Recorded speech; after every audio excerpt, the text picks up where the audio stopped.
Give me Hmm. a couple of the reasons why you feel an orthopedic surgeon would be of value. A lot of people are wondering who's going to go on this first flight to Mars? How are they going to weed out? I'm sure a lot of people would love to go or they're willing to die on the mission, but are they really the best pick to ensure survival? You need to have somebody with medical training. You need to have somebody who's a physician, at least a physician's assistant, paramedic, nurse practitioner. I would say a nurse might not be enough. You would need to have a surgeon. You need to have somebody who is able to do surgical procedures, medical procedures that are of an invasive nature, because you have no access to medical care. You are the medical care, or whoever's traveling with you is the medical care. So random things do happen. People can either get hurt or they can get ill. You could have appendicitis. You need to have somebody who has medical training in order to do those things. While it's possible that you could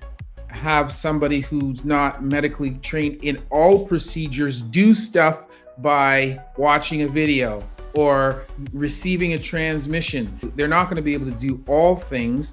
And depending on the distance that you are away, if you are close to Mars, that's basically 20 minutes of transmission, 8 minutes one way, 8 minutes the other way back. You need somebody who can function independently without having to wait to get a response. Oh, what do I cut that? Do I not cut that? So you need somebody who has surgical skills. But the reason why I say they would need an orthopedic surgeon is because in addition to all of the medical issues that occur, you're going to need somebody who can deal with the skeleton. You're traveling and you're weightless, and there are different ways to simulate gravity. There are different things that they do on the ISS to try to stimulate bone stress so that they can maintain bone homeostasis during extended periods.